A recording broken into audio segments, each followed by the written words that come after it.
India versus Bharat. हाल ही में G20 समिट के लिए इंडिया ने फॉरेन कंट्री को इनविटेशन कार्ड भेजा था। तो उसमें जो द्रौपदी मुर्मू का नाम था, या जो यहाँ की जो प्रेसिडेंट हैं, तो उनके नाम के नीचे लिखा था प्रेसिडेंट ऑफ भारत। और जो इससे पहले जो इनविटेशन भेजा जाता था या कोई भी काम होता था जैसे फॉरेन से रिलेटेड, तो उसमें लिखा होता था प्रेसिडेंट ऑफ इंडिया। तो ये जो इनविटेशन कार्ड था, जैसे ही सोशल मीडिया में वायरल हुआ, अब तो आपको पता है कि सोशल मीडिया का टाइम कितना फास्ट चलता है ये सब चीज़ों को लेकर। अब ट्रोलिंग होने लगा पूरा कि अरे प्रेसिडेंट ऑफ इंडिया लिखना चाहिए था, प्रेसिडेंट ऑफ इंडिया, ये क्यों प्रेसिडेंट ऑफ भारत लिखा हुआ है। अब जब ये चीज़ें बीजेपी और उनके अपोजिशन पार्टी के बीच में आई तो पूरा घमासान होने लगा कि बीजेपी ने इंडिया नहीं लिखा है, प्रेसिडेंट ऑफ भारत लिखवाया है। वो भी क्योंकि जो अपोजिशन पार्टी वाले हैं उन्होंने अपना नाम, अपने पार्टी का नाम इंडिया रख रखा है, IND रख रखा है। इसके बेसिस पे उन्हें लगा कि इंडिया नाम हमारे पार्टी का है, इसलिए यहाँ प्रेसिडेंट ऑफ भारत लिखा गया है।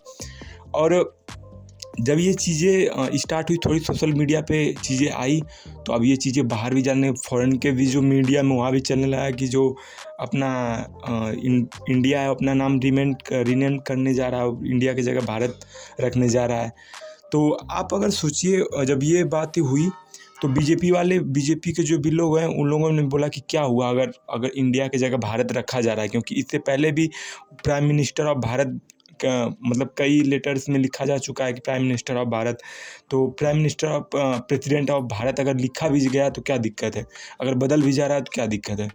तो इस बेसिस पे अब सोशल मीडिया पे ये होने लगा, न्यूज़ों पे ये हो रहा है कि अब जो भी जितने भी IITs, IIM और IAS IPS, मतलब जिन भी चीज़ के नाम के आगे या पीछे इंडिया लगा है वहाँ हर जगह भारत लिखा जाएगा। मतलब जो नोट भी होते हैं उस पर लिखा होता है रिजर्व बैंक ऑफ इंडिया एक कॉर्नर में, तो वहाँ भी रिजर्व बैंक ऑफ भारत लिखा जाएगा। तो इस चीज़ को लेके आप थोड़ा सा इमेजिन कीजिए कि सिचुएशन कितना हार्ड होगा जब हर जगह इंडिया के जगह भारत लिखा जाएगा।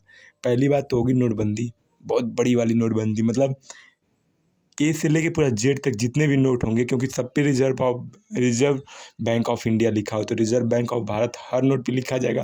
तो एक तरफ से धीरे धीरे नोट बंद होंगे सभी। पहला चीज़ होगा। इंडियन पेट्रोलियम है, उससे भी भारत, मतलब जहाँ जहाँ इंडिया लिखा है आप उठाइए फ़ोन और चेक कर लीजिए, जहाँ जहाँ भी इंडिया लिखा, मतलब इंडियन एडमिनिस्ट्रेटिव सर्विस या Indian police service, Indian foreign service हुआ या इंडियन पेट्रोलियम हुआ, तो यहाँ जहाँ जहाँ इंडिया लिखा गया हर जगह भारत लिखा जाएगा। अगर इनकेस ऐसा होता है कि इंडिया की जगह भारत लिखा जाएगा, मे बी हो नहीं सकता है, क्योंकि अगर ये चीज़ होगी तो बहुत बड़ा बदलाव करना पड़ेगा। और ये देखा जाए कि अगर नेम चेंज के बेसिस से देखा जाए तो बहुत सी चीज़ें हैं जिनका नेम चेंज किया जाए, जैसे इलाहाबाद का नाम प्रयागराज रख दिया गया। काफ़ी इस पर विवाद था कि नहीं बदला जाएगा, लेकिन बदल दिया गया।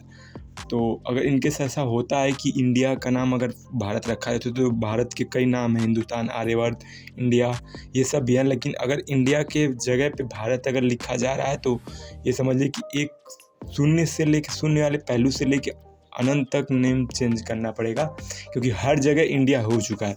फॉरेन में भी इंडिया फेमस हो चुका है कि नहीं, कहाँ से हैं, इंडिया से। कोई नहीं कहता कि नहीं भारत से हैं अधिकतर, मतलब देख लिया जाए तो 4-5-6% ही देखा जाता है कि नहीं कोई कहता है कि भारत से हैं, इंडिया से हैं।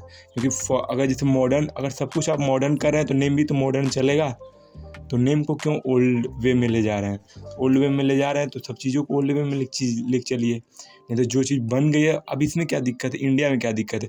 इंडिया थोड़ा सा मॉडर्न भी लगता है, जैसे पासपोर्ट भी है उस पर भी लिखा होता है इंडिया, तो एक तरफ से पासपोर्ट भी बंद होगा, फिर उसका चेंजेस होंगे।